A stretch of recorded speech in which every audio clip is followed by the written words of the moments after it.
اللهم صل على محمد وعلى آل محمد كما صليت على إبراهيم وعلى آل إبراهيم إنك حميد مجيد.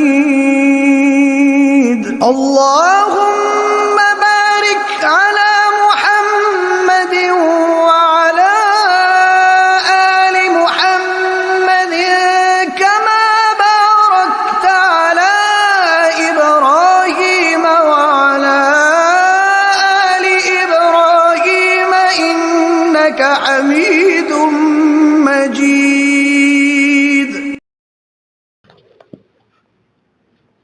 پھر کسرا مارا گیا۔ اس دور میں ایران کے بادشاہ کسرا کہلاتے تھے۔ نبی کریم صلی اللہ علیہ وسلم نے جب مختلف حکمرانوں کو خطوط بھیجے، ان میں خسرو پرویز ایران کا کسرا بھی تھا۔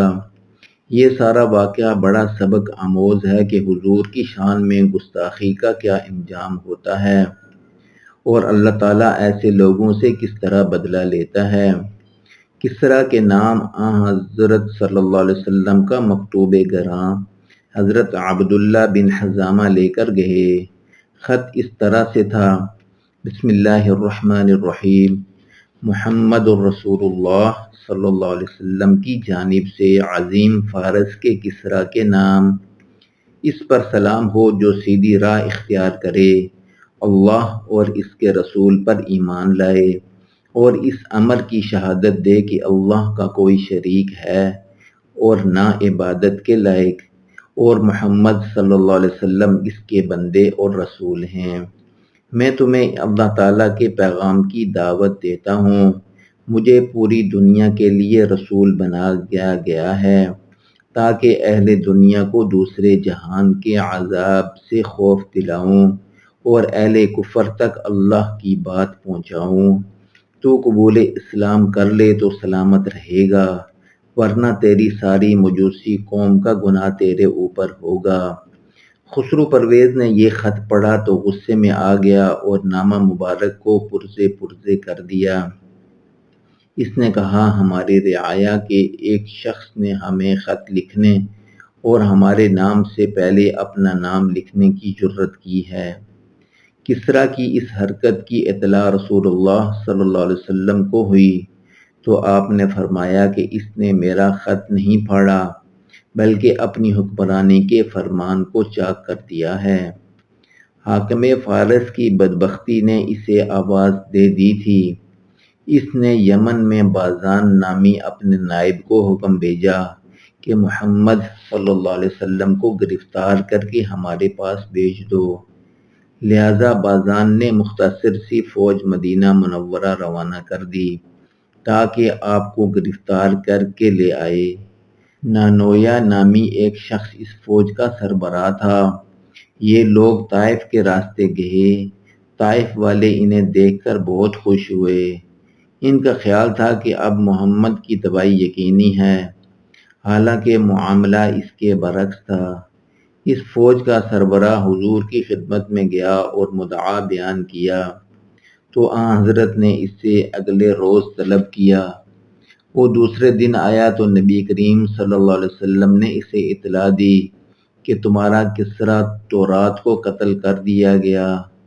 نانویا بڑا حیران ہوا اور اپنی جمعیت لے کر یمن واپس چلا گیا۔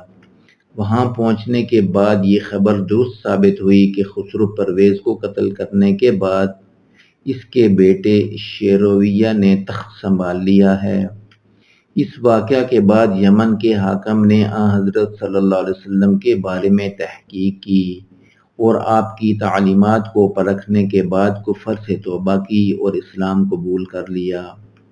اس کے ساتھ ہی اس کے سارے درباری بھی مسلمان ہو گئے، جبکہ رعایا میں سے اکثریت نے پرانا مذہب چھوڑ کر دین اللہ کا دامن تھام لیا۔ کچھ اور حکمرانوں کو بھی خطوط ارسال کیے گئے۔ والی قبط مصر کے نام مکتوب مبارک حضرت حاتب بن ابی بلتع کے حوالے کیا گیا۔ وہ اسے لے کر مصر گئے، جس میں رسول اللہ صلی اللہ علیہ وسلم نے مقوقس کو اسلام کی دعوت دی تھی۔ مقوقس کا جواب تھا کہ آنے والا نبی شام میں آئے گا، تمہارے نبی میں نبوت کی علامات تو ہیں، لیکن میرا دل نہیں مانتا۔ تاہم اس نے نبی کریم کو 2 کنیزیں بھیجیں، جن میں حضرت ماریہ قبطیہ بھی شامل تھیں۔ ان کے علاوہ دیگر تحائف بھی بھیجے، اور آن حضرت کا مکتوب مبارک ہاتھی دانت کے ڈبے میں بند کر کے اسے سربمہر کر کیا اور خزانے میں رکھوا دیا۔ مکتوب اب تک موجود ہے۔ نجد کے حاکم ثمامہ بن اسال کو نبی رحمت کا نام مبارک 6 ہجری میں بھیجا گیا۔ اس نے دعوت حق قبول کر لی اور مسلمان ہو گیا۔ غسان کے حاکم جبلہ کے پاس آپ کا مکتوب 7 ہجری میں گیا، لہذا اس نے بھی اسلام کی آغوش میں پناہ لے کر عافیت حاصل کی۔ شام کے گورنر فروا نے بھی اسلام قبول کیا۔ وہ کیسر روم کی جانب سے گورنر مقرر کیے گئے تھے۔ کیسر کو معلوم ہوا تو اس نے اسلام ترک کرنے کا حکم دیا، مگر آپ نے اسے تسلیم کرنے سے انکار کر دیا، جس پر کیسر نے انہیں بلایا اور قید خانے میں ڈال دیا۔ وہ پھر بھی حق کی راہ سے نہ ہٹے تو انہیں شہید کرا دیا گیا۔ دومتہ الجندل کا حاکم عقیدر بھی اسلام کی پناہ میں آ گیا۔ اس نے 9 ہجری میں اسلام قبول کیا تھا۔ یمامہ کے حکمران حوزہ بن علی کے پاس حضرت سلیط بن عمرو نبی کریم صلی اللہ علیہ وسلم کی جانب سے اسلام کی دعوت لے کر گئے۔ حوزہ نے عجیب و غریب مطالبہ کر دیا اور نور اسلام سے محروم رہ گیا۔ اس کا کہنا تھا کہ اسے اسلامی حکومت نے نصف کا شریک کر لیا جائے تو وہ مسلمان ہو جائے گا۔ یمن و طائف کا حاکم اور حمیر قبیلے کا سردار ذوالقلاح حمیری خود کو خدا کہلواتا تھا اور اپنی رعایا سے سجدے کرواتا تھا، لیکن وہ عقل مند نکلا، گمراہی چھوڑ کر اسلام کی دعوت قبول کر لی اور فلاح پا گیا۔ روایات میں بتایا گیا کہ اسلام قبول کرنے کے بعد اس نے ایک دن میں 18,000 غلام آزاد کر دیے۔ خلیفہ ثانی حضرت عمر فاروق رضی اللہ تعالی عنہ کے دور میں وہ حکمرانی چھوڑ کر در مصطفیٰ کی خاک چومنے مدینہ منورہ آ گیا اور پھر یہیں کا ہو کر رہ